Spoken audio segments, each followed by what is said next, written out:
आइए। नमस्ते सर। नमस्ते सर। नमस्ते सर। बैठ। धन्यवाद सर। उदय भान, अपना परिचय दीजिएगा। सर मेरा नाम उदयभान सिंह ठाकुर है। मैं छत्तीसगढ़ के बस्तर जिले के घोटिया गांव का निवासी हूँ और मैंने मेरी उच्चतर माध्यमिक शिक्षा 10वीं 12वीं शासकीय उच्चतर माध्यमिक विद्यालय लोहंडीगुड़ा से और मेरी स्नातक शासकीय काकतीय पीजी कॉलेज जगदलपुर से कंप्लीट की बीएससी में। और उसके पश्चात सर 2018 से 19-20 के मध्य मैंने गणित विषय से एमएससी किया और उसके बाद से मैं राज्य सेवा परीक्षा की तैयारी में लगा हूँ। घर पे और कौन कौन है उदय भान? मेरे पिताजी, माताजी, मेरी छोटी बहन है और उससे छोटा एक भाई है सर। पिताजी आपके क्या करते हैं? सर वो प्राथमिक लघु वनोपज में वन प्रबंधक हैं और साथ ही वे कृषि कार्य भी करते हैं। घोटिया किस तहसील में आता है ये? सर ये वर्तमान में भानपुरी तहसील में आता है। 2022 में भानपुरी तहसील घोषित होने के पश्चात, उससे पहले बस्तर तहसील में आता था। ठीक है। अच्छा उदय भान, जी जब शासन के द्वारा या जिला प्रशासन के द्वारा जी किसी भी पर्यटन क्षेत्र का जब विकास किया जाता है, जी चाहे वो चित्रकूट की ही बात करें, तीरथगढ़ की बात करें, जी मैनपाट की, किसी भी जी पर्यटन क्षेत्र का जब विकास किया जाता है जी तो उसका उद्देश्य क्या होता होगा? उसका जो प्राथमिक उद्देश्य है सर, वह जीएसडीपी में जो अर्थव्यवस्था को प्रोत्साहन देना और जो स्थानीय क्षेत्र है वहाँ के लोगों को रोजगार प्रदान करना, साथ ही जो स्थानीय बोली, भाषा, कल्चर, इन सबको राज्य स्तर और राष्ट्रीय स्तर पर उन्हें पहुंचाने का कार्य करते हैं। अच्छा उदय भान, जगदलपुर जी का नाम जी जगदलपुर कैसे पड़ा? इसके बीच एक किंवदंती टाइप से है सर, जो मैंने सुनी है कि पहले यह वहाँ के जो सबसे प्रतिष्ठित व्यक्ति थे जगतूराम महारा करके थे, तो उनके नाम पर उसे जगदूगुड़ा कहा जाता है। वो तो जगतूगुड़ा जी ठीक है, जी लेकिन जगदलपुर जी ये नाम कैसे पड़ा?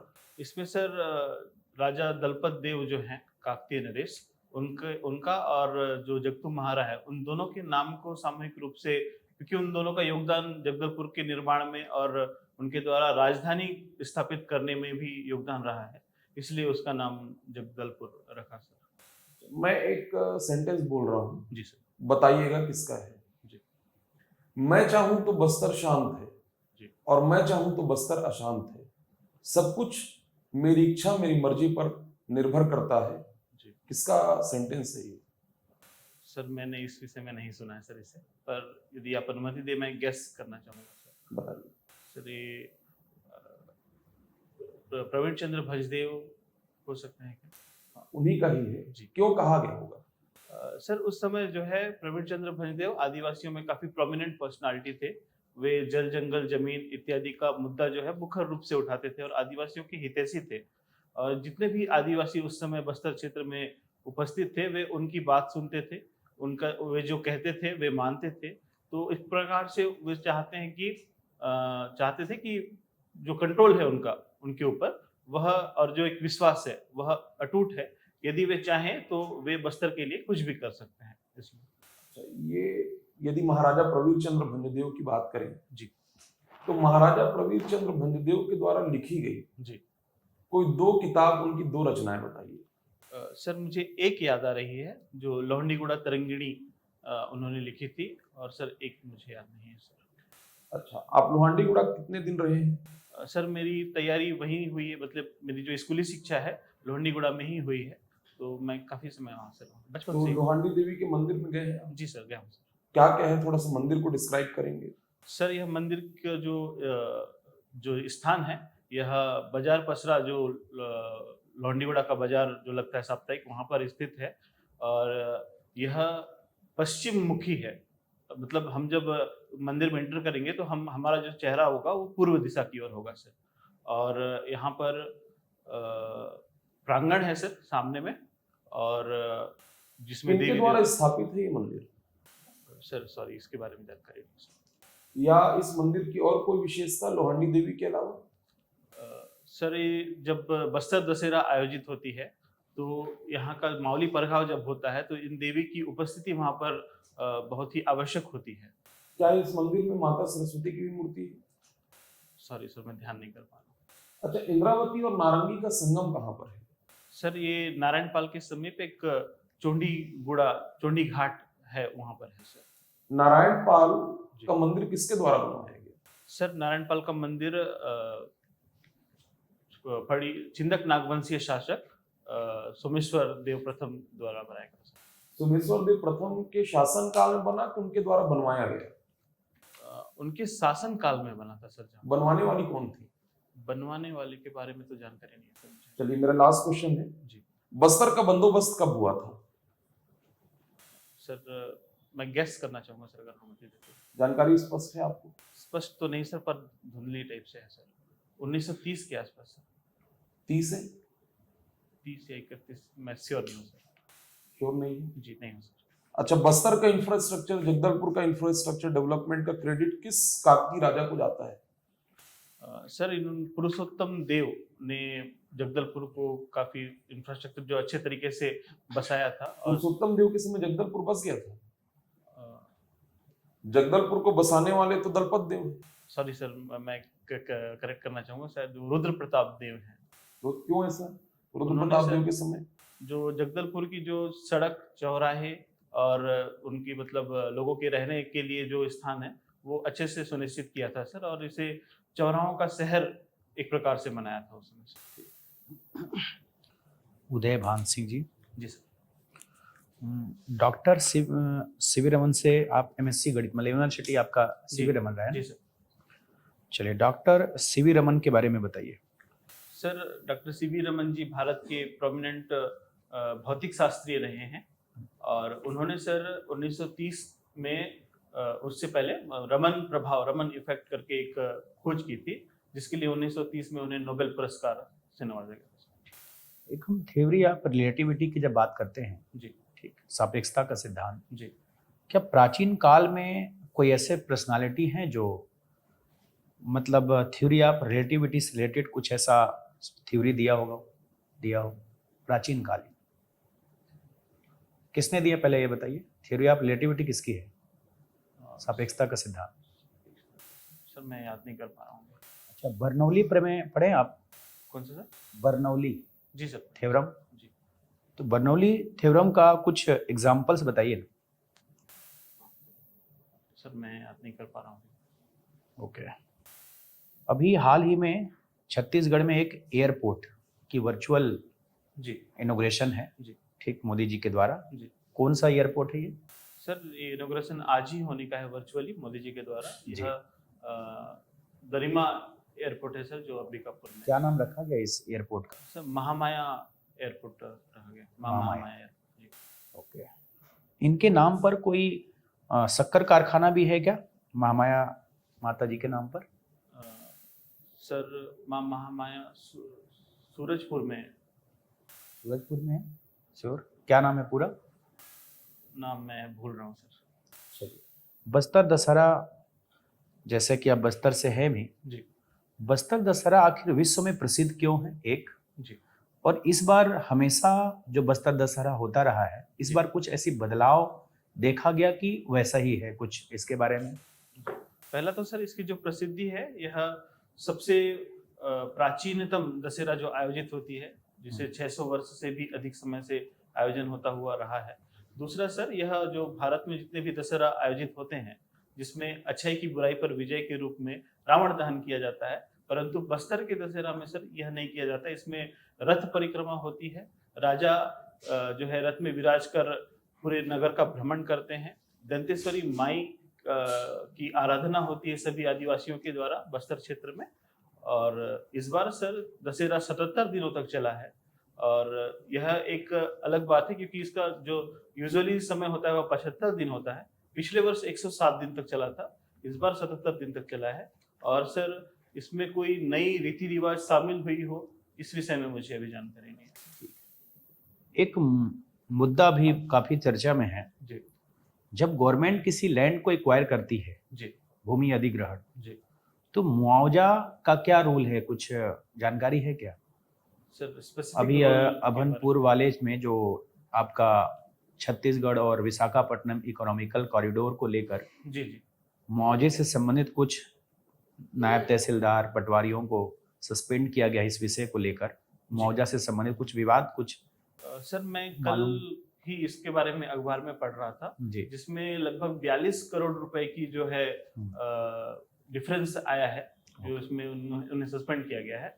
और इसमें एक्चुअली क्या हुआ तो उस विषय में मैं अभी पता नहीं कर पाता हूँ। Thank you. उदय भान, जी सर। प्राकृतिक स्थलों पर घूमना आपकी हॉबी है? जी सर, मैं कभी कभार आसपास घूमने की मतलब वहाँ घूमता हूँ सर। अच्छा, चलिए छत्तीसगढ़ में जी उत्तर से दक्षिण की ओर हम चलते हैं। जी उत्तर से दक्षिण की ओर जी। प्राकृतिक स्थलों को जी उसी क्रम में बताइए जिलेवार। जी सर।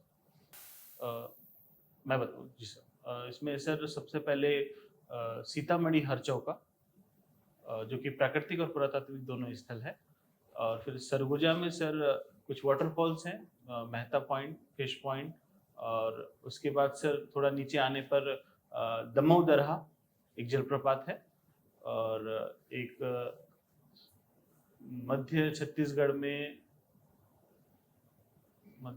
सर मंदिर भी यहाँ पे प्राकृतिक स्थल के ओर जी। मध्य छत्तीसगढ़ में सर कांकेर केसकाल के आसपास टाटामारी जो एक हिल स्टेशन काफी प्रसिद्ध है, सुंदर मतलब प्राकृतिक स्थल है। उसके पश्चात बस्तर क्षेत्र में सर चित्रकूट जलप्रपात, और बीजापुर में जो दक्षिण छोर है वहां पर नंबी जलप्रपात एक जो है सर। ये अचानक मार कहाँ है? अचानक मार सर ये मुंगेली जिला में है सर। अच्छा, उदय भान, अलजेब्रा के जनक किन्हें कहा जाता है? Sorry sir. अच्छा, जीएनपी और जीडीपी में अंतर बताइएगा। सर जीडीपी, जिसका full form gross domestic product है, यह एक वित्तीय वर्ष में देश के निवासियों के द्वारा देश में उत्पादित समस्त वस्तुओं का कुल योग होता है। और सर जीएनपी जो है यह निवासी तथा गैर निवासियों के द्वारा एक वित्तीय वर्ष में उत्पादित सभी वस्तुओं का मूल्य होता है। तो क्या अमेरिका की कोई कंपनी यदि भारत में आकर उत्पादन कर रही है जी तो उसके उत्पादन को भारत के जीडीपी में शामिल किया जाएगा? सर कंपनी के विषय में तो मुझे जानकारी नहीं, पर नागरिक यदि करता है तो जीएनपी में शामिल होगा। नहीं, जीडीपी की बात कर रहा हूँ मैं। अगर कोई विदेशी, चाहे वो व्यक्ति हो जी या वो कोई कंपनी हो, जी जो भी यहाँ पर कार्य कर रहा है, जो भी उसका योगदान है, जी। क्या वो हमारे देश की जीडीपी में शामिल होगा? सॉरी सर, मैं इसे रिकॉल नहीं कर पा अभी मालाबार युद्ध अभ्यास हुआ, जी सर। कहाँ हुआ है? सर मुझे जगह की जानकारी नहीं है, हालांकि इस युद्ध अभ्यास के बारे में मैं बता सकता हूँ सर। जी बताइए। सर यह क्वाड देशों के मध्य आयोजित होती है, जिसमें ऑस्ट्रेलिया और भारत, यूएसए और जापान, इन चारों के द्वारा संयुक्त रूप से युद्ध अभ्यास किया जाता है सर। और ये प्रमुखतः प्रशांत महासागर और हिंद महासागर क्षेत्र में होती है सर। चलिए एक आखिरी प्रश्न मेरा। भारत में खो खो विश्व कप होने जा रहा है, जी किस वर्ष हो रहा है? कितने देश इसमें शामिल होंगे? सर एग्जैक्टली इसके आंकड़े मुझे नहीं पता, पर मैंने पढ़ा हुआ है सर इसका आयोजन होने वाला है, शायद 2025 में होने वाला है सर। देश कितने हैं? देश सर 118 या 181, सॉरी 118 या 81 में, इन दोनों में कंफ्यूज हूँ सर। 118? श्योर नहीं हूँ सर मैं। ओके।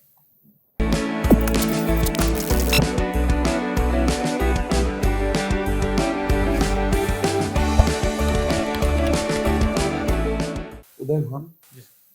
सीजीपीएससी का ये कौन सा इंटरव्यू है आपका? जी ये प्रथम इंटरव्यू। पहला इंटरव्यू जी। और मेंस? मेंस द्वितीय है सर। दूसरा। जी ठीक है, थोड़ा सा पाँव को पीछे करिए। जी सर। ठीक, और थोड़ा सा नजदीक रखिए। जी। ठीक, और एकदम थोड़ा सा और पीछे। जी सर। अभी कंफर्टेबल है? अब ज्यादा कंफर्टेबल है है ना? जी। ठीक है, और लेस वाला शू पहनिएगा। जी सर। मैं उम्मीद कर रहा हूं कि इंटरव्यू आपका बहुत अच्छा जाएगा। जी।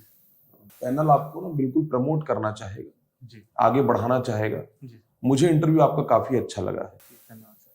बहुत अच्छा आप करेंगे। जी आपके बातों में जो सहजता है, जी उसके अलावा एकदम क्लियर बस्तर की जानकारी आपको काफी अच्छी है। जी थोड़ा सा और कहीं कहीं पर बहुत बारीकी से जी ऐसे ओवरऑल नॉलेज है आपको। जी I Pravir the Adivasi god, yes sir, उनकी बुक है, अब हाँ याद है। उनकी किताब अब याद है ना, जी तो वो एक किताब था। जी आपने सेंटेंस एकदम परफेक्ट पकड़ा, स्टार्टिंग टू एंडिंग काफी अच्छा रहा है आपका। जी बस जहां पर आप फैक्चुअल चीजों में श्योर नहीं है, जी जी बेहतर होगा कि उसको आप यस सर ना अटेम्प्ट करें। जी बाकी ओवरऑल आपका इंटरव्यू अच्छा जाएगा। ओके सर मेंस यदि आपका अच्छा है जी। तो अब आने वाला समय बताएगा। पेपर 4 थोड़ा सा खराब हुआ है सर, बाकी नहीं, अच्छा करेंगे जी आप बेहतर करेंगे। जी सर। शर्ट कौन सी, यही पहन रहे हैं? एक क्रीम टाइप से कलर की भी है बढ़िया, सर। लाइट ही पहनिएगा, जी लाइट है।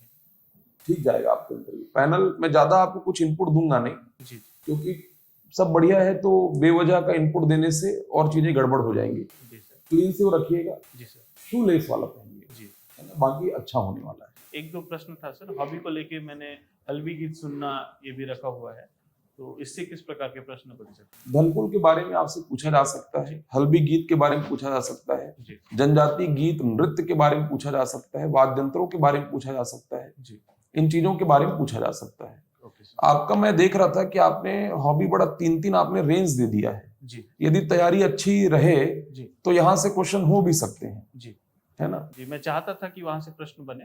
क्रिकेट भी मैंने मतलब अच्छे स्तर तक खेला हुआ है, और जो प्राकृतिक स्थल में वो मैं आसपास ही ज्यादा घुमा हूँ, पूरे छत्तीसगढ़ में नहीं घूम पाया हूँ सर। नहीं कोई बात नहीं, आप जहां आपका जो पर्यटन क्षेत्र का विकास वाला जो जवाब था जी वो बहुत मैच्योर्ड स्टार्टिंग, इसीलिए मैंने कहा जी कि वहां से ना इंटरव्यू, यदि यही चीज वहां हो गया जी और वो होगा आपके साथ, जी ओवरऑल जो आपकी पर्सनालिटी मुझे समझ आ रही है, जी सर बहुत सहजता से आप आंसर कर रहे हैं, जी सर तो पैनल आपको बढ़ाएगा ही। जी बस थोड़ा ओवर कॉन्फिडेंस मत रखिएगा, जी सर मत होइएगा, जी एकदम पॉजिटिव माइंड सेट के साथ रहिए, ओके सर क्लीन से वो रखिएगा, जी है ना, बाकी सारी चीजें अच्छी होंगी। जी सर ठीक, हमारी शुभकामनाएं होंगी। Thank you.